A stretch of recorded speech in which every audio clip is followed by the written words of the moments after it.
Good morning everyone, কেমন আছো সবাই? আশা করি সবাই ভালো আছো, সুস্থ আছো। আমরা অনেক অনেক ভালো আছি, তোমাদের ভালোবাসা ও আশীর্বাদে। আমি তো উঠে পড়েছি একটু আগে, কিন্তু আমার জুইসোনা এখনও উঠেনি। এই যে সবে মশারি খুলে দিলাম আর ও ঘুম থেকে উঠে পড়লো।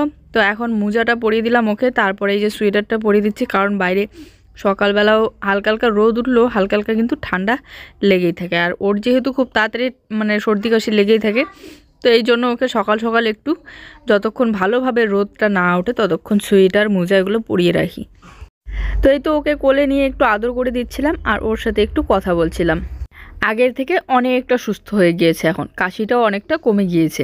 তবু সকালবেলাটা আর রাত্রিবেলা যদি ব্ল্যাঙ্কেট পা দিয়ে ঠেলে ফেলে দেয় তখন একটু হালকা হালকা ঠান্ডা লাগে, কারণ আমাদের ঘরে ঠান্ডাটা একটু বেশি ঢুকে, তো তখন একটু কাশে। কারণ ঠান্ডা তো পড়ে যাচ্ছে, কিন্তু রাত্রিবেলা করে কিন্তু এখনও পর্যন্ত আমরা মশারিটা পুরোটা ঘেরাও করে দেই না। মশারির উপরে পুরানা যা যা বিছানা চাদর আছে সব কিছু দিয়ে কিন্তু আমরা প্রত্যেকবার ঠান্ডার সময় করে একদম ঘেরাই করে রেখে দিই, যাতে একটুও শীত বা ঠান্ডা কোনো কিছুই না ঢোকে। এটা আমরা তখন থেকেই করি। জুই যখন জন্ম হয়েছিল ডিসেম্বর মাসে, তো ঠান্ডা ছিল, তখন থেকেই আমরা এই জিনিসটা করি, পুরো মশারিটাই ঘেরাও করে রেখে দিই। যাই হোক, জুইসোনা নেমে চলে গেল বাইরে আর আমি এদিকে ঘরটা গুছিয়ে নিচ্ছি। বিছানাটা গুছিয়ে নিলাম আর ব্ল্যাঙ্কেটগুলো ভাঁজ করে করে এই যে চেয়ারের মধ্যে রেখে একটা লাল ওড়না আছে আমার, সেটা ইউজ করা হয় না, এটা দিয়ে ঢেকে রেখে দিলাম। প্রত্যেক দিন তাই করি, এখানে ব্ল্যাঙ্কেটগুলো রেখে এইভাবে ঢেকে রেখে দিই যাতে তেল চিটে না হয়। কিন্তু কিছু কিছু দিন তোমাদের সাথে শেয়ার করি, কিছু কিছু দিন শেয়ার করি না কিছু কিছু কাজকর্ম। আজকে ভিডিওটা দিতে অনেকটাই দেরি হয়ে গেল, তার জন্য সরি বলে নিচ্ছি, কারণ বাড়িতে ছিলাম না, জুইসোনাকে নিয়ে স্কুলে গিয়েছিলাম। আসার পর খাওয়া দাওয়া সেরে এই সেই করে তারপরে এডিট করতে বসলাম। আর এখন রান্নাঘরের এদিকটা একটু গুছিয়ে নিচ্ছি। বোতলগুলো সাইড করে রেখে দিলাম, একটা জুইয়ের আর একটা জুইয়ের পাপার। আর যেই নতুন বোতলগুলো শ্রাবণী আন্টি পাঠিয়ে দিয়েছিল সেইগুলো রেখে দিয়েছি। এখন যেহেতু আপাতত দুইটা এমনিতে বোতল আছে বাইরে, তো এগুলোই ব্যবহার করতেছি। আর ওই বোতলগুলো খুবই ভালো, তাই রেখে দিয়েছি। তো এই যে রাত্রিবেলা করে রুটি খেলে প্রত্যেক দিন রুটি বানানোর সময় আটা পড়ে পড়ে এই গ্যাসের টেবিলটা একদম ভর্তি হয়ে থাকে। তো একটু জল দিয়ে মুছে কুচে পরিষ্কার করে নিলাম আর জানালাটা খুলে দিলাম। আর আজকে ও বলতেছিল যে তোষকটা একটু বাইরে বের করে দিবে, কারণ এতটাই শক্ত হয়ে গিয়েছে না, পিঠ ঠিঠা ধরে যায় শুইতে শুইতে। তো রোদ তো এখনো ভালোভাবে উঠেনি, আর বাড়ির পিছনের দিকে বের করে দিতে চেয়েছিল। এই তোষকটা বের করলে আবার ঝামেলা, এই এত দূর রাস্তা নিয়ে যাও নিয়ে আসো, খুব ভারী। তো এই জন্য ভাবছি বের করে দেবো কি না, দেখতে আসলাম। রোদ এখনো পিছনের দিকে আসেনি, সবে রোদ উঠতেছে। তো এই যে এখানে অনেকগুলো লাঠি আছে, একটা লাঠি নিয়ে গিয়ে তোষকটা একটু মেরে মেরে ধুলোটা বের করে দেয়, তাহলে একটু হলেও হয়তো নরম হবে। এই চিকন চিকন লাঠিগুলোকে, এগুলোকে আমরা ঝিক বলি। এগুলো বাঁশ কাটার পর বাঁশের যে ছোট ছোট ডালগুলো থাকে সেগুলো কেটে কেটে এখানে শুকাতে দিয়েছে। এগুলো শুকানোর পর খুব সুন্দর লাকড়ি হবে, খুব সুন্দর জ্বলবে, যেটাকে আমরা গ্রামে সবাই বলি খড়ি। তো এর মধ্যে থেকে একটা চিকন দেখে সোজা দেখে একটা বেছে নিলাম, এটা দিয়ে আমি তোষকটাকে এখন মেরে মেরে ধুলাটা উড়িয়ে দেব। দেখো এখনও কিন্তু হালকা হালকা শীত পড়ছে।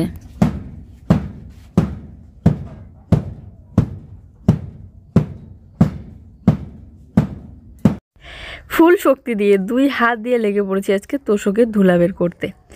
এখন দেখি কেমন ধুলা বের না হয় আর তোষকটা নরম না হয়। এতটাই শক্ত হয়ে গিয়েছে না, রোদে বের করে দিলে আরও অনেকটাই ভালো হতো, কিন্তু আর বের করে দিলাম না, কারণ এই তোষকটা বের করে দেওয়া নিয়ে আসা করতে অনেকটাই পরিশ্রম লেগে যায়। তো তারপরে এই যে ভালো করে তোষকটা ঝেড়ে ঝুড়ে এখন একটা কাঁথা বিছিয়ে দেবো উপরে, আর তার উপরে বেড কভার বিছিয়ে দেবো। আগে তো 2টা করে কাঁথা বিছিয়ে দিতাম, কিন্তু এখন একটা কাঁথা বাইরেই রেখে দিয়েছি, যাতে রাত্রিবেলা করে জুইসোনা যখন ঘুমায়, জুইসোনা যেখানে ঘুমায় সেই জায়গায় দিয়ে রাখি, কারণ তাহলে বিছানাটা একটু গরম হয় আর ওকে ঠান্ডাটাও একটু কম লাগে।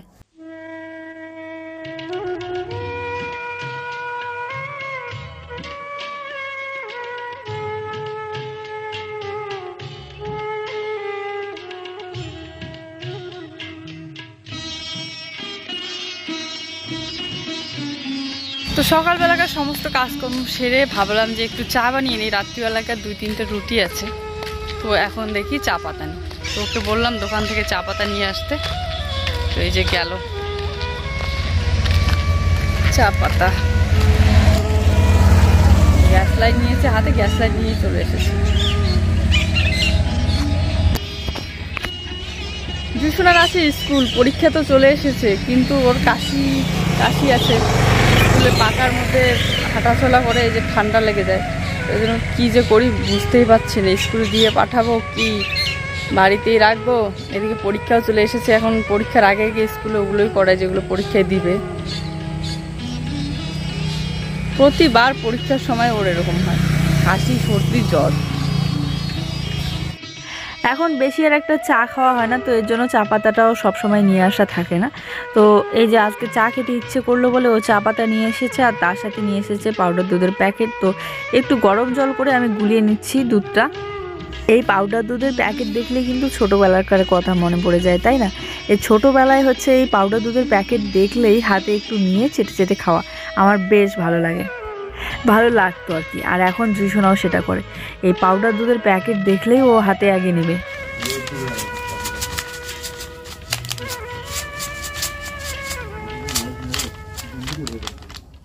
চা পাতাগুলো ভালোই ছিল, কিছু কিছু চা পাতা থাকে বেশি একটা কালার আসে না, তবে এই চা পাতাটা কিন্তু ভালো ছিল। যাই হোক, কৌটার মধ্যে ভরে রেখে দিলাম, আর চায়ের মধ্যে একটু দিয়ে এই যে চাটা বানিয়ে নিচ্ছি। আজকেও সকালবেলা চা বানাতাম না, রুটি আছে 3টা, রাত্রিবেলাকার একটু বেশি রুটি বানিয়েছিলাম।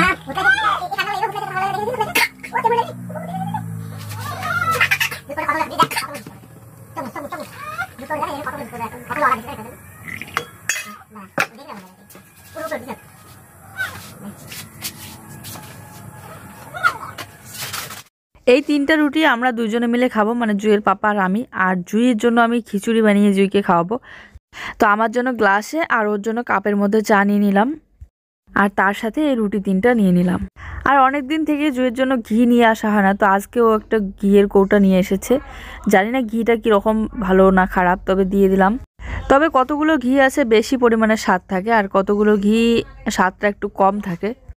চাল আর মুসুর ডালের খিচুড়ি, আর খিচুড়িতে একটু ঘি দিলে স্বাদটা আরও বেশি পরিমাণে বেড়ে যায়, আর বাচ্চারাও খেতে খুব পছন্দ করে। আর তারপরে তো জুসোনাকে বই পড়ালাম, বই পড়ানোর পর এইখানে চলে আসলাম জুসোনাকে নিয়ে ভিডিও আপলোড দিতে। ভিডিও আপলোড দেওয়া কমপ্লিট, এখন যাব বাড়িতে গিয়ে কাজকর্মগুলো করব। আর এদিকে দেখো আমাদের গ্রামের মাছ ধরার পদ্ধতি, এটাকে বলে টনি জাল। দাদা ওরা টনি জাল দিয়ে মাছ ধরছে, এটা কিন্তু পুকুর না। তো বাড়িতে এসে কিছু কাজকর্ম সেরে স্নানটা সেরে রান্নাবান্না করছি আর কি। ভাত হয়ে গিয়েছে আর ডালও সেদ্ধ হয়ে গিয়েছে, ডালটা সোমবার দিয়ে নিলাম। আর এখন ও বানাবে বড়া, আর আমি জুসোনাকে ডাল দিয়ে ভাত মেখে খাওয়াচ্ছি। আর দেখো বড়া বানিয়ে নিয়েছে, বড়াটা দেখো কত সুন্দর আর দারুণ স্বাদের হয়েছে। এটা কিসের বড়া বলো তো? এটা হচ্ছে চাল কুমড়োর পাতা আর চাল কুমড়োর ফুল, কয়েকটাই ছিল গাছের মধ্যে। 4:30 জুসোনাকে টিউশনে দিয়ে আসলাম, আর আমার দেখো এতটা ঠান্ডা লেগে গিয়েছে। এই 4:30তেই সোয়েটার পরে নিয়েছি, জামা কাপড় সব নিয়ে আসলাম। এখন বাসনপত্র মাজবো। এখনই কিন্তু হালকা হালকা কিন্তু শীত পড়ে, কিন্তু বোঝা যায় না শীতটা। এই যে গামলা বাসনপত্র মাজতে না আর ভালো লাগে না। প্রত্যেক দিন সন্ধ্যার আগে আগে সব বাসনপত্র যা এটো থাকে সব ধুয়ে টুয়ে নিয়ে গিয়ে সুন্দর করে গুছিয়ে রাখি, আর তারপরে জল ঠল ভরে নিয়ে গিয়ে রাখি। তারপর দিন সকালবেলা উঠে আবার দেখি সেই একই অবস্থা, পুরো গামলা ভর্তি হয়ে আছে এটো বাসন দিয়ে। যাই হোক, আমার তো একটু ঠান্ডাটা বেশি, এই জন্য কিন্তু আমি একটু আগেই হয়তো সোয়েটারটা পরে নিয়েছি, এখনও হয়তো কেউ সোয়েটার পরেনি। আর বালি দিয়ে বাসন মাজতে ওকে বলতে এই যে এখন বাসন মাজার সাবান নিয়ে এসে দিয়েছে, এখন সাবান দিয়ে বাসনটা মেজে নিচ্ছি। তবে সাবানগুলো একটু তাড়াতাড়ি গলে নষ্ট হয়ে যায়। কৌটাগুলো যে পাওয়া যায় বাসন মাজার সাবানের, সেই কৌটাগুলো নিলে ভালো হয়, অনেক দিন টিকে। আর তার সাথে স্টিলের জোড়া থাকলে আরও বাসন মাজাটা সুন্দর হয়।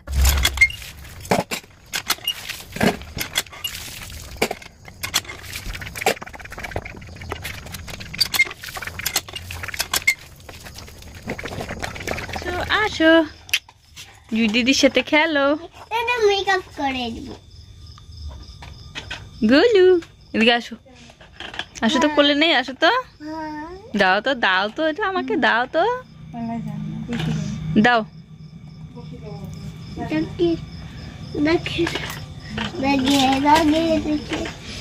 জুই এখানে খেলতেছে। কি খেলো শোনা? গিনি তো নেই, টিউশনে গিয়েছে, আর এখন জুই খেলতেছে। রাত্রিবেলা বিকেলবেলা থেকে ওরা দুজনের একসাথে খেলতে পারে না। যখন জুই টিউশনে যায় তখন গিনি খেলে, আর যখন গিনি টিউশনে যায় তখন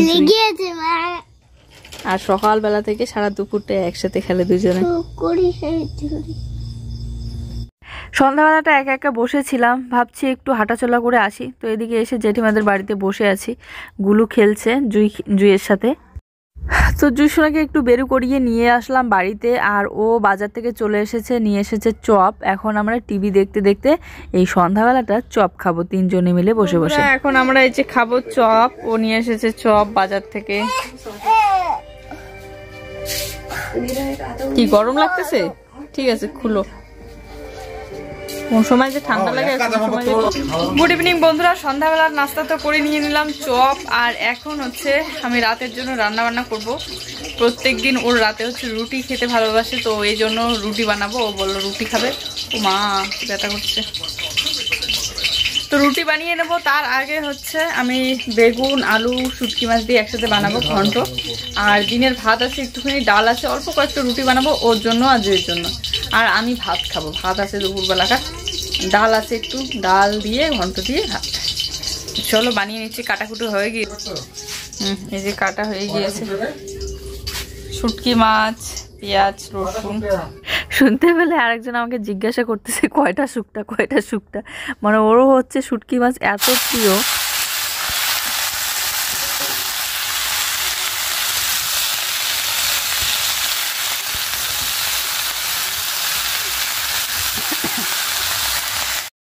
এই যে দুপুরবেলাকার ডালটা কিন্তু আর গরম করব না, তবে ভাতটা একটু গরম করে নেব, কারণ ঠান্ডা ভাত খেলে আমারও আবার সর্দি লেগে যাবে।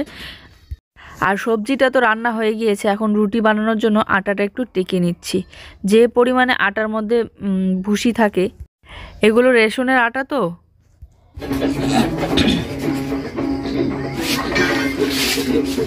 বন্ধুরা, আমার সবজি রান্না হয়ে গিয়েছে। আলু, বেগুন আর ওখানে একটু শসা দিয়েছিলাম, রান্না করে নিলাম শুটকি মাছ দিয়ে। এখন রুটিটা বানিয়ে নিচ্ছি। কতগুলো মিষ্টি বেরোলো। রেশনের আটা থেকে কত বেড়ায়, আর আশীর্বাদ আটা থেকে 1 ফোঁটা বেড়ায় না। এগুলো কেনা, রেশন থেকে তো এমনিতে কিনতে হয় না, কম টাকায় কিনতে হয়। এমনি টাকা দিতে লাগে না? লাগে না, কম টাকা এখন 1 টাকা লাগে না রেশনে। আর এইগুলোই দোকান থেকে কিনলে অনেক টাকা। হ্যাঁ, আগে 10 টাকা পাওয়া যেত, এখন 10 টাকাও না দেয়। হবে এগুলো রুটি হবে না? আমাকে লাগবে মোটামুটি, আমি মনে করো 6টা খাবো। চলো বন্ধুরা, আমরা এখন রাত্রিবেলাকার খাওয়া দাওয়া করি। আর সাথে একটু ঘি নিয়েছি, এটা হচ্ছে জুয়ের পাপার জন্য আর জুয়ের জন্য। আজকের ভিডিওটা এই পর্যন্তই। সবাই ভালো থেকো, দেখা হচ্ছে নতুন ভিডিওর সাথে। চ্যানেলটি সাবস্ক্রাইব করে দিও, ভিডিও ভালো লাগলে